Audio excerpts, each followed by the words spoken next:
मैं डॉक्टर हेमलता काटे, हिंदी विभाग, बाला साहेब देसाई कॉलेज पाटन। हम देख रहे हैं पृथुसेन और दिव्या की प्रेम कहानी दिव्या उपन्यास के अंतर्गत, जिसे लिखा है यशपाल जी ने। आज उसका हम तीसरा भाग देख रहे हैं। तीसरे भाग में हम देख रहे हैं दिव्या उपन्यास की कथा वस्तु का दूसरा खंड, धर्मस्थका प्रासाद, उसका भी दूसरा भाग। इसके पूर्व हमने दिव्या उपन्यास की कथा वस्तु, जो 13 खंडों में विभाजित है, इसका परिचय पुनश्च दिया है, ताकि यह खंड आपके ध्यान में रहे। ये सारे खंड है जिसके अंतर्गत दिव्या और पृथुसेन की प्रेम कहानी चित्रित है। एक स्त्री प्रधान उपन्यास है जिसमें स्त्री की चेतना को चित्रित किया है। उसमें से हम देख रहे हैं दूसरा खंड, धर्मस्थका प्रासाद। इसके अंतर्गत जो पात्र है, इन पात्रों का परिचय भी हमने धर्मस्थका प्रसाद भाग 1 में दिया है। धर्मस्थका प्रसाद, इसमें हमने पहले भाग में देखा है कि पृथुसेन न्याय की अपेक्षा से धर्मस्थ के प्रासाद में आया हुआ है। धर्मस्थ काम में व्यस्त होने के कारण पृथुसेन से मिल नहीं पाते, अतः वह दिव्या को उसे मिलने के लिए कहते हैं। तब दिव्या पृथुसेन को न्याय दिलाने के बारे में आश्वस्त करती है, परंतु वह पृथुसेन को न्याय दिला पाती है या नहीं, यह किस प्रकार होता है, या उसका मन पृथुसेन को न्याय दिला न सका, इसलिए वह किस प्रकार उसकी अवस्था हो गई है, इसकी कहानी धर्मस्थकी प्रसाद के अगले भाग में है। उसे आज हम देखेंगे। धर्मस्थका प्रसाद। दिव्या यह समाचार धर्मस्थ के सम्मुख ना कह सके। कौन सा समाचार? पृथुसेन उन्हें मिलने के लिए आए थे, क्योंकि महापंडित अनेक कार्यों में व्यस्त होकर रात्रि के प्रथम प्रहर तक अभ्यागतों से घिरे रहे। दिव्या के मन में यह प्रसंग निरंतर बना रहा।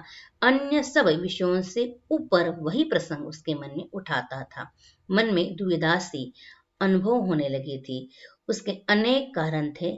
महापितृत्व, विष्णु शर्मा का व्यवहार, विष्णु शर्मा ने उसे विरोध किया था। विष्णु शर्मा और प्रबुद्ध शर्मा दोनों के बीच पृथुसेन को न्याय देने के बारे में वाद विवाद हो गया था, क्योंकि पृथुसेन एक दास पुत्र है। घटना से स्वयं अपना संबंध, गत संध्या अभ्यागतों के समाज में अपानक के समय उसने इस विषय का प्रसंग सुना था। वह जानती थी कि समाचार तात तक पहुंच चुका था। समाचार कहने की अपेक्षा दिव्या वास्तव में इस संदर्भ में तात का मत जानना चाहती है, और तात का मत बिल्कुल महापितृत्व विष्णु शर्मा के समान ही था।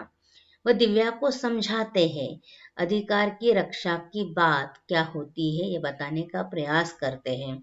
अधिकार की यह समस्या नहीं है। यदि धर्मस्थान पृथुसेन को वर्ण, कुल, अभिजात वंश के समान अधिकार दिया जाता है, तो वह सेना में पद का अधिकारी हो जाता है। यदि परिषद उसे सेना में पद का अधिकार देता है, तो वह अभिजात वंश और कुल के सम्मान का अधिकारी भी हो जाता है। वह दास पुत्र है, वह अभिजात वंश और कुल का अधिकारी नहीं हो सकता। यह बात उसे समझाने का वह प्रयास करते हैं, परंतु दिव्या उस वक्त सिंह और मृग के एक साथ जल पीने का सिद्धांत न्याय व्यवस्था के लिए आवश्यक होता है ना, यह पूछने का प्रयास करती है। परंतु तात इस पर उसे समझाते हैं कि यह दोनों एक साथ जल पीना परवशता में ही संभव है। स्वतंत्र तो केवल उन्हें एक साथ जल पीने के लिए विवश करने वाला शासक है, और उसकी यह इच्छा ही न्याय का अधिकार है। अतः वह दिव्या को न्याय के अनेक दृष्टिकोणों के बारे में समझाते हैं। दिव्या अपने तात के उत्तर से संतुष्ट नहीं होती। उसे लगता है कि वह पृथुसेन को न्याय नहीं दिला सकेगी, क्योंकि तात के विचारों में अगर पृथुसेन को अधिकार दिया जाता है तो अभिजात वंश और कुल के समान रहने के लिए उचित हो जाएगा, लेकिन यह संभव नहीं है। वह चिंतित होती है। अतः दिव्या की अवस्था देखकर धाता दासी वह जिसने दिव्या को दूध पिलाया है, इसका उदाहरण भी दिव्या उस वक्त देती है, परंतु तात अपने शब्दों पर कायम रहते हैं, इसीलिए दिव्या की अस्वस्थता बढ़ गई है। पृथुसेन तात के विमुख न थे, परंतु उसका अपना मन पृथुसेन से कुछ कहना चाहता है। अब उसे अपनी अस्वस्थता बिल्कुल पृथुसेन की तरह लग रही थी। अब उसे अपनों का स्नेह बोझ जैसा लग रहा था। दिव्या की अस्वस्थता के बारे में धाता महादेवी को बताती है। तब महादेवी दिव्या को विभिन्न कार्यों में निर्दिष्ट रखने के लिए कहती है। इतना ही नहीं, वह पुनश्च दासी पुत्र छाया को दिव्या की सहचरी के रूप में नियत करने का आदेश देती है। वास्तव में छाया को आस्तानागर से निकाल दिया था। बेस समय वह महादेवी के पुत्र के कमरे में दिखाई दी, इसलिए उसे आस्तानागर से निकाल दिया था। लेकिन दिव्या की अवस्था देखकर महादेवी पुनश्च उसे दिव्या के सहचरी के रूप में नियुक्त करने का आदेश देती है। अब दिव्या और छाया अंतपुर के उद्यान में एक कुंज में बैठी मालाएं गूंथ रही है और दिव्या की चेष्टा छाया कर रही है, वह भी रुद्रधीर को लेकर। परंतु दिव्या का मन विचलित है, इसीलिए वह छाया को आज्ञा देती है कि अब वह रथ निकाले, सारथी को रथ निकालने के लिए कहें। परंतु रथ प्रस्तुत हो जाने के संदेश की प्रतीक्षा न कर अंतपुर से आस्तानागर होती दिव्या प्रासाद के सिंहद्वार की ओर चली जा रही थी। तब सारथी मातुल तारुक उसे दिखाई देते हैं, तो वह बड़ी आत्मीयता से उनकी भी पूछताछ करती है। वह देवी मल्लिका के दर्शन के लिए जा रही है, यह संदेश भी वह महादेवी को देती जाती है। अतः देवी मल्लिका के दर्शन के लिए वह जा रही थी। छाया और दिव्या देवी मल्लिका के प्रासाद की ओर जाती है। दिव्या बहुत दिनों के बाद मल्लिका के प्रासाद में आने के कारण मल्लिका उसे डांटती है। मल्लिका की पुत्री रुचिरा का देहांत होने के बाद बहुत दिनों बाद उसे इस वृद्ध माँ की याद आई, ऐसा वह कहती है और उस पर क्रोधित होती है। मल्लिका दिव्या को नृत्य करने के लिए कहती है, परंतु अस्वस्थ होने के कारण दिव्या नृत्य में मन लगा नहीं सकी। तब मल्लिका कहती है, अनभ्यास विद्या का शत्रु है, अर्थात अभ्यास न करना, प्रयास न करना विद्या का शत्रु है। वास्तव में दिव्या का चित्त अस्थिर था, वह केवल पृथुसेन के दर्शनार्थ वहां आई थी, लेकिन अब तक मल्लिका के समाज में उसे पृथुसेन के दर्शन नहीं हुए थे। उसकी आंखें पृथुसेन के रास्ते पर लगी हुई थी। मल्लिका के यहाँ का समाज लगभग समाप्त होने को आया था। इतने में पृथुसेन द्वार पर आता हुआ उसे दिखाई देता है। तब दिव्या का संतोष स्वस्थ हो जाता है, परंतु अंदर ही अंदर उसे अपराध भावना महसूस हो रही थी।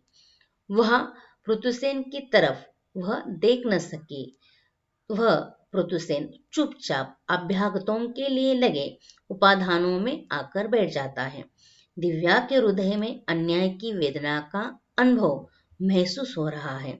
समाज विसर्जन के बाद दिव्या और पृथुसेन उद्यान में चले जाते हैं।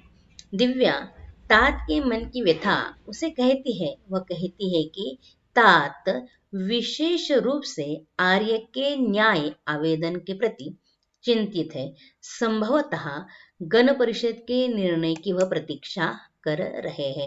यानी अपने तात की मन की चिंता वह उसे बताती है। इस पर पृथुसेन कहता है कि मैं तो परिषद का निर्णय जानने के लिए प्रार्थना नहीं कर रहा, मैं तो धर्मस्थ के न्याय शासन के निर्णय के लिए आवेदन कर रहा हूँ। मैं वर्ण का नहीं धर्म का न्याय चाहता हूँ, कारण धर्म स्थान के सम्मुख जो न्याय मुझे मिलेगा वह न्याय नहीं सबल का सम्मान मात्र होगा। वह दिव्या को कहता है कि कुमारिकी की शिविका में कंधा देने की मेरी महत्वाकांक्षा क्या कुमारिकी की दृष्टि से भी अपराध है? परंतु दिव्या पृथुसेन को आदर देती है और निरुत्तर सर झुकाए उसके संकेत पर चली जा रही है। इस प्रकार धर्मस्थ के प्रासाद में पृथुसेन उस पर जो अन्याय हुआ था मधु पर्व में उसका न्याय मांगने के लिए वह आता है, परंतु धर्मस्थ के साथ उसकी भेंट नहीं होती। दिव्या उसे आश्वस्त करती है न्याय देने के बारे में, परंतु अपने तात के विचार सुन वह थोड़ी अस्वस्थ होती है और उसे पृथुसेन पर जो अन्याय हो रहा है इसके बारे में मन ही मन वेदना महसूस हो रही है, परंतु इस पर दिव्या कुछ नहीं कर सकी। यह बताने का प्रयास धर्मस्थ का प्रसाद इस खंड में किया है, परंतु इतना निश्चित है दिव्या पृथुसेन को चाहने लगी थी। यहाँ धर्मस्थ का प्रासाद इस खंड की कथा वस्तु समाप्त होती है। आपने ध्यान से सुनी, धन्यवाद।